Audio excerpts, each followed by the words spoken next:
views and opinions expressed do not necessarily reflect those of Access Fort Wayne, the Allen County Public Library, or any other supporting groups.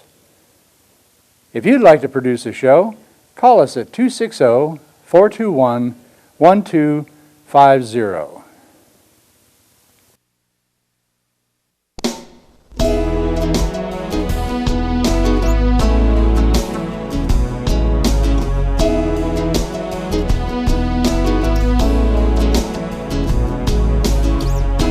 Let me be your lighthouse so I can show you the way.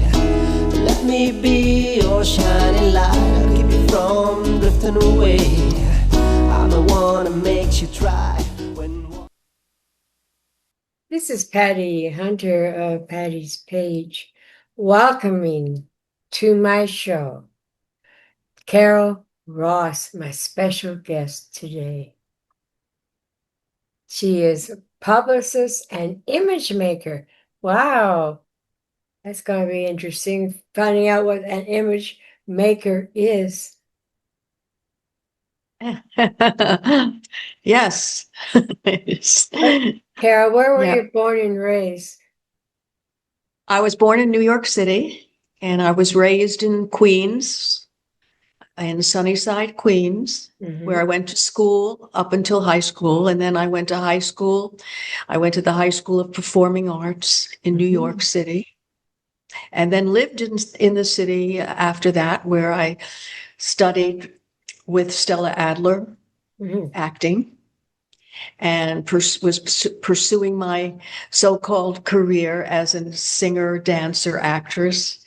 So I was doing acting lessons, my dance classes, vocal lessons, and I was doing some modeling to pay for all that. My stars. You must have had a real busy And childhood. well, I did, and studying dance from an early age, and I had hoped to become a ballet dancer. ballerina, Ballerina. and I couldn't because I have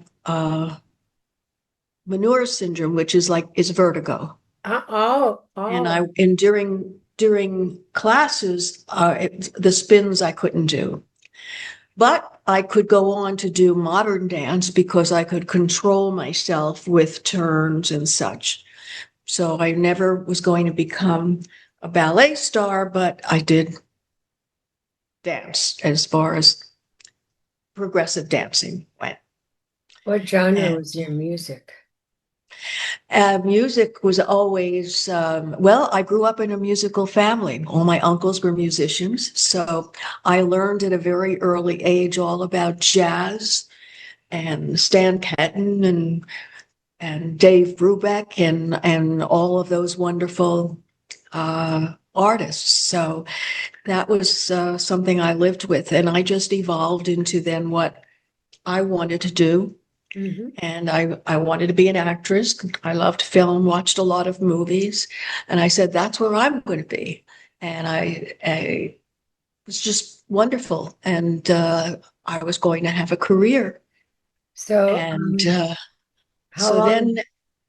ahead. So then but that didn't happen right away because I got married.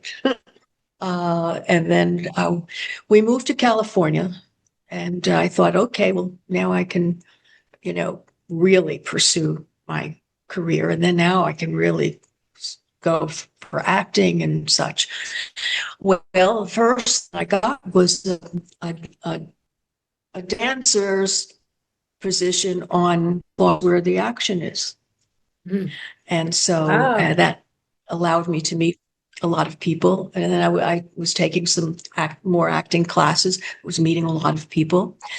And I finally got an agent. And so we got some work. We got Wild Wild West and Gunsmoke.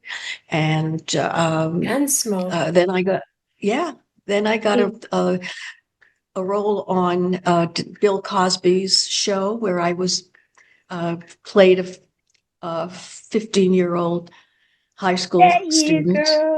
Yeah. And so that was kind of fun. And I was doing some theater. I did Arthur Miller's A View from the Bridge, and I was working at it. However, my husband was coming back to New York to set up a New York office for his company. So unbeknownst to me, it was move time back. So Wow. I had to just leave all that. And I came back and I figured, okay, I'm going out again. And I started making rounds and I said, I really don't want to sit in a room with 25 other people for one role, for one part. Right. And I said, I'm getting discouraged. So my husband was in the business and I used to listen to him on the phone. And I said to myself, I could do that. Right on. He was in marketing and public relations. Yeah. And I said, I'm going to get me a job, a real job, and give up trying to be a performer. I think I could do this really well. So found a position, and they did programming for the Army and had 4 shows. They had a rock show, an R&B show, middle of the road show, a country show. And my job was not only to do the payroll and all of that, but to book the artists for the shows. That got me into knowing all the people at the record companies. And so that was my entree. And that was terrific.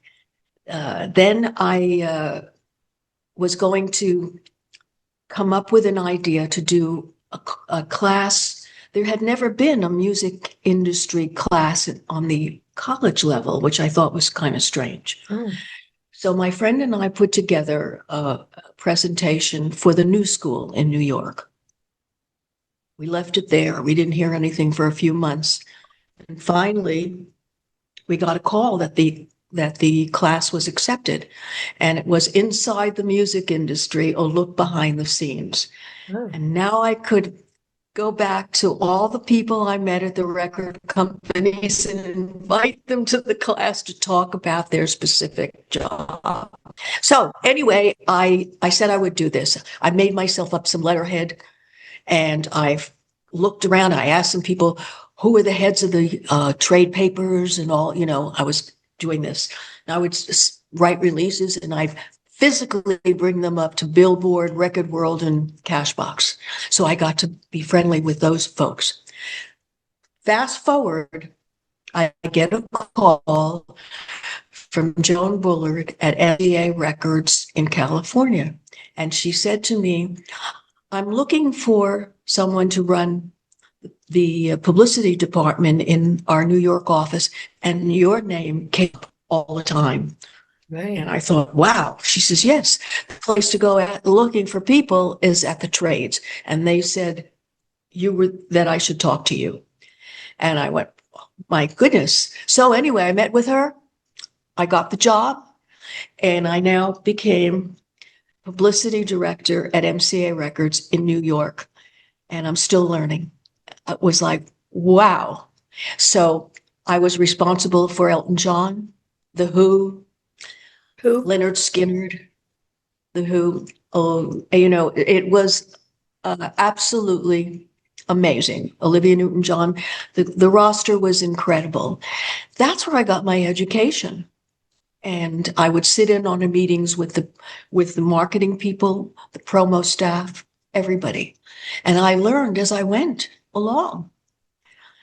Well, I was doing a separate project with Roger Daltrey of The Who.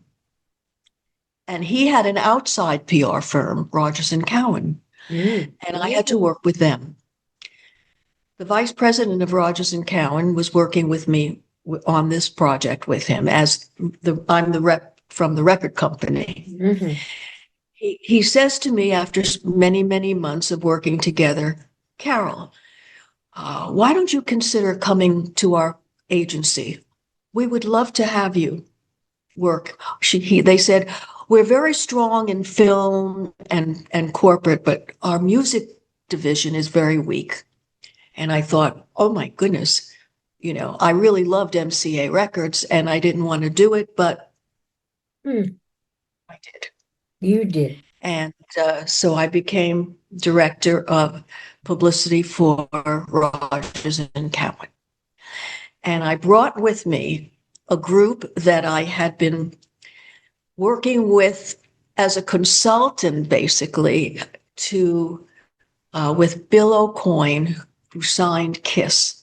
And he would call me, and I brought Kiss in as my first client at Rogers and Cowan. Of course, they were all stunned, but so Kiss was basically my pride and joy because I could have fun with them and created a lot of the things, the crazy things that they did, and so it was wonderful.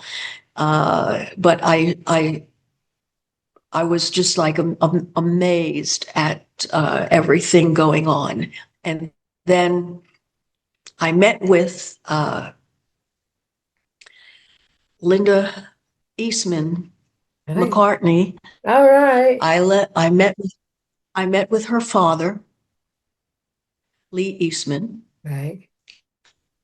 who wanted to talk to me about repping Paul McCartney. Mm-hmm. And he said, I heard a lot about you, and I think you'd be perfect. So I met with him, and he said, they're in London, and you'll be working long distance with them for a while. But I'm going to get Paul and Linda on the phone now and introduce you. And And say that hello was, to your hubby. He's right behind you now. He's gone now. Oh, whatever. Hi. hi. Oh. Surprise. Anyways, yeah. So that was amazing to me because Paul McCartney. Mm-hmm. Okay, All right. that certainly made my day, and so I worked with Paul McCartney, and it was wonderful. After a few years, people kept saying to me, "Carol, you should open up your own office." And I thought about it, and then I said, "Okay, I'm going to give it a go." And I did have the support from all the other, the people I've been working with. And I didn't anticipate anyone coming with me. Mm. But of course, Kiss did. I knew that they would. Yeah. But Paul said, I'm going with you. Well, I'd be. And so he came. So he was a client that came with me.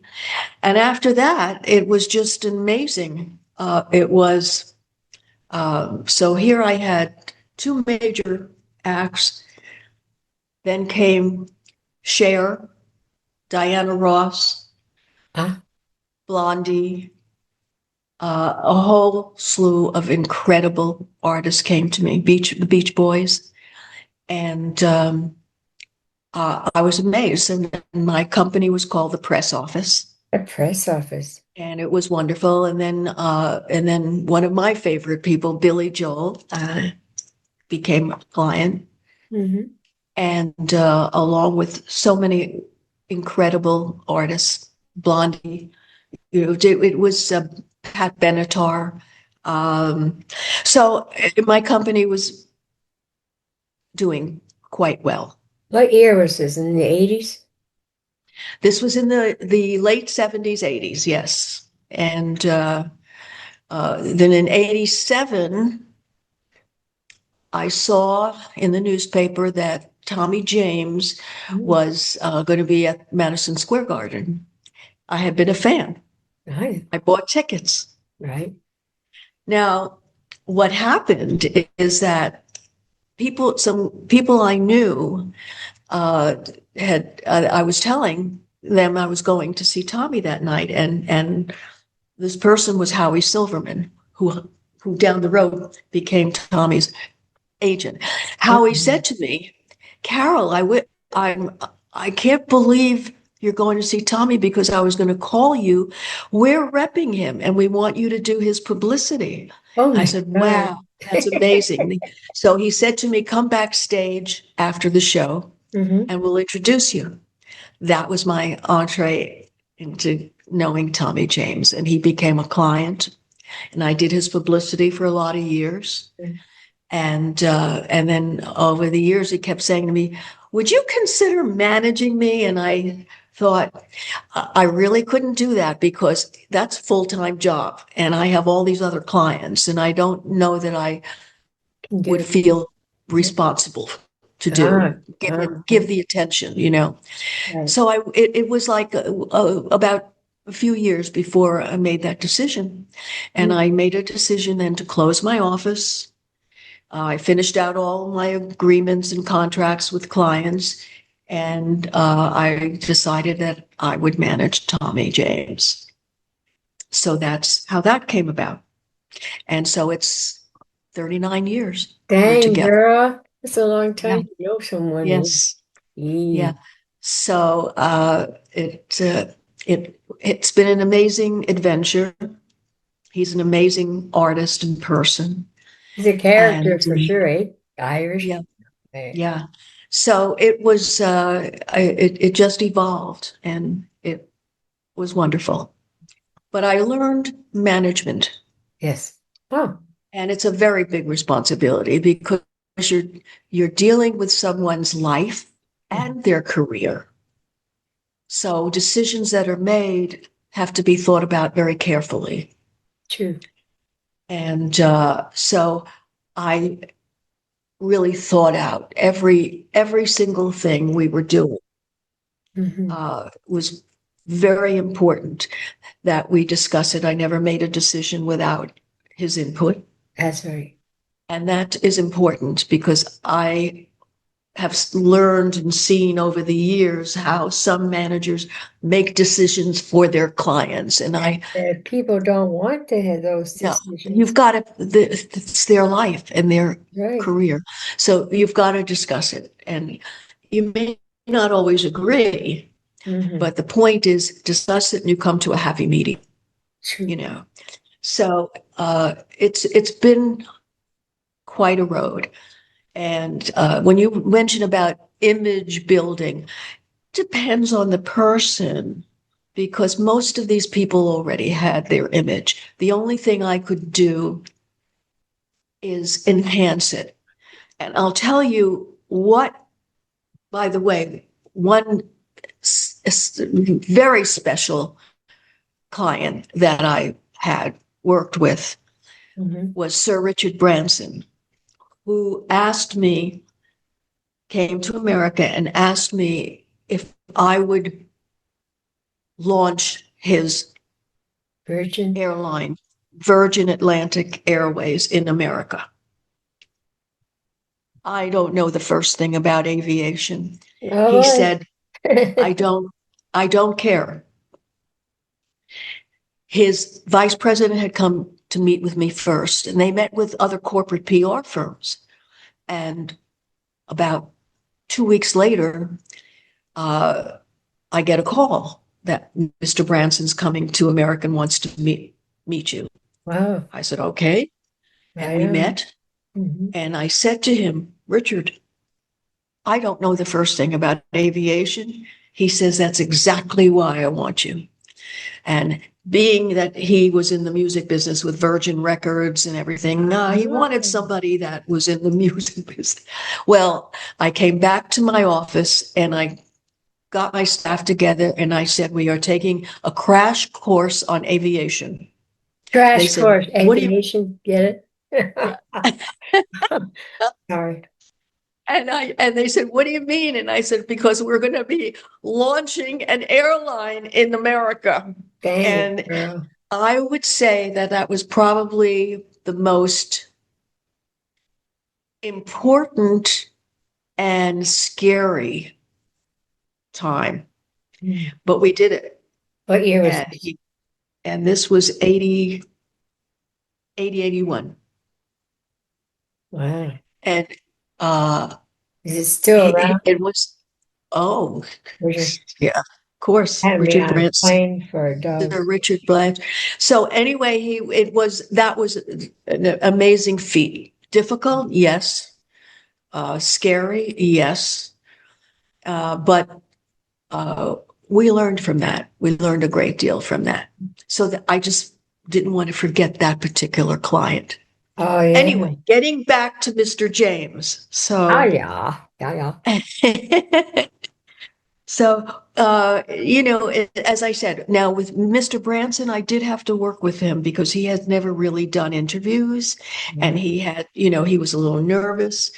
And what I found, which was quite funny, is that when I would go over, like I set up Good Morning America for him, and I made sure I would give him enough information so he's not surprised. And I would tell him, suggest to him what they might ask him. Right. He would write notes on his hand. Oh, my. And that's what he would look at during the interview.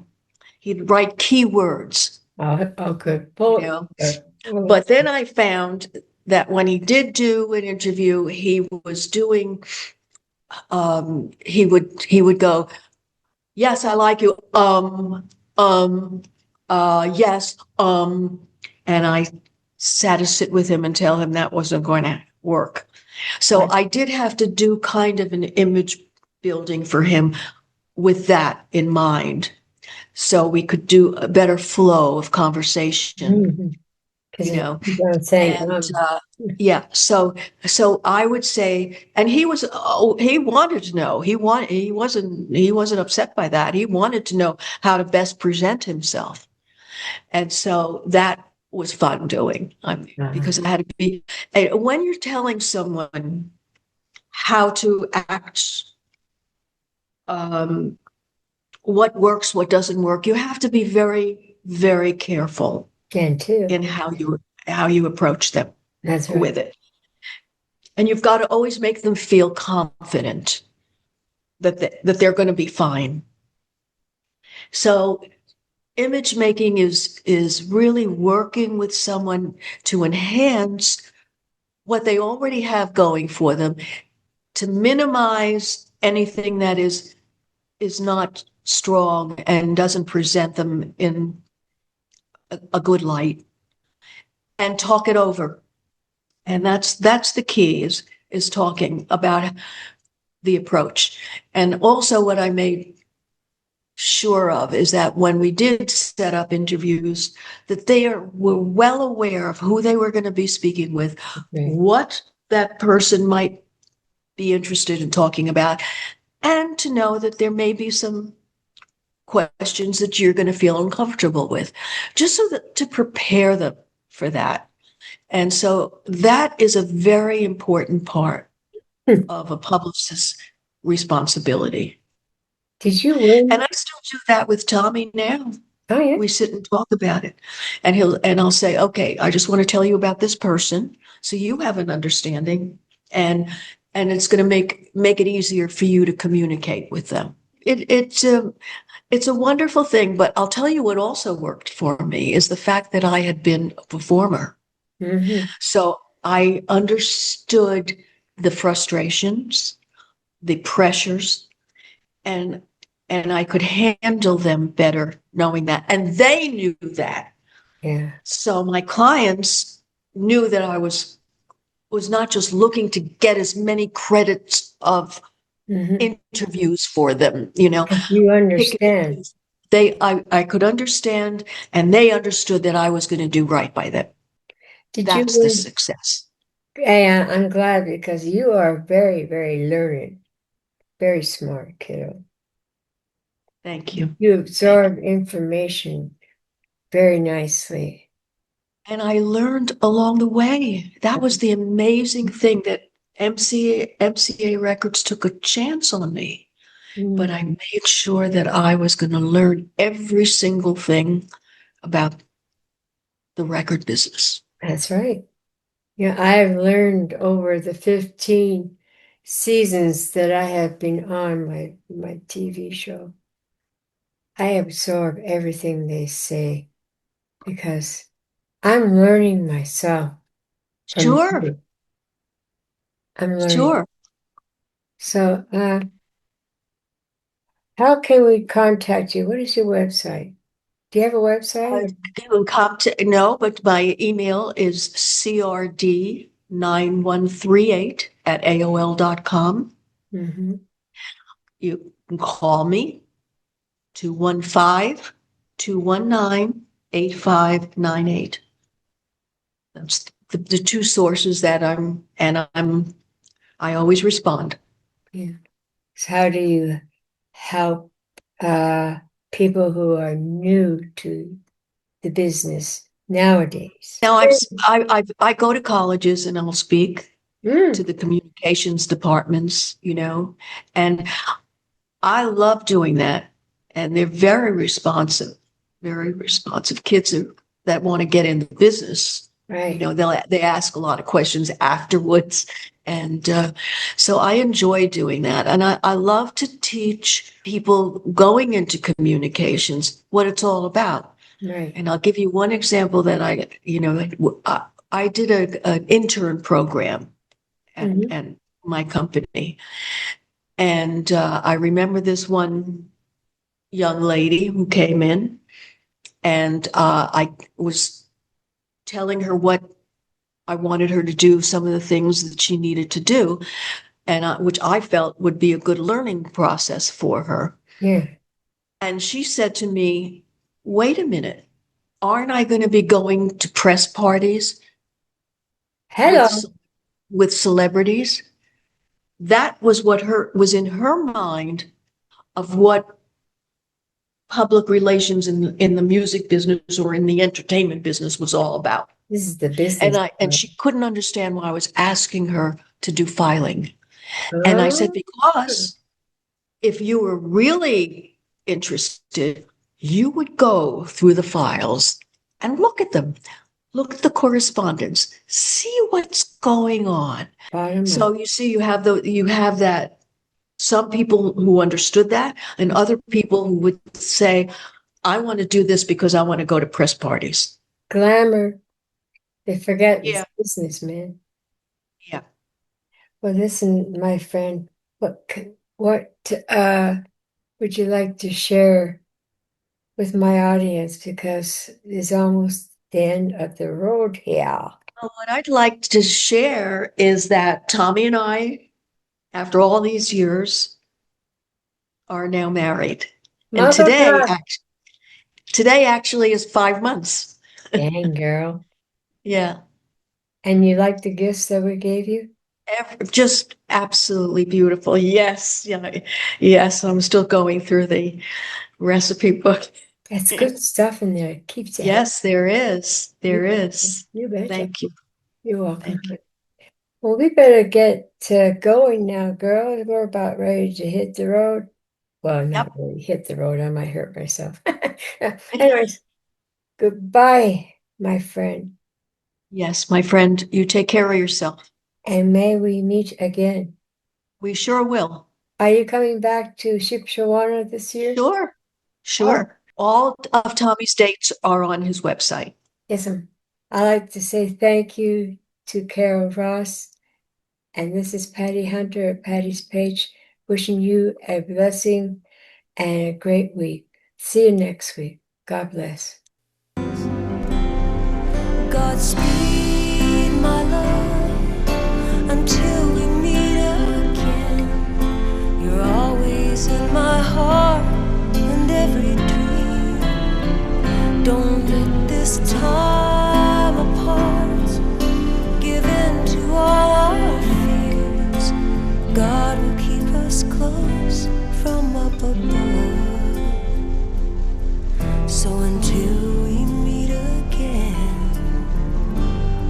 Godspeed, my love.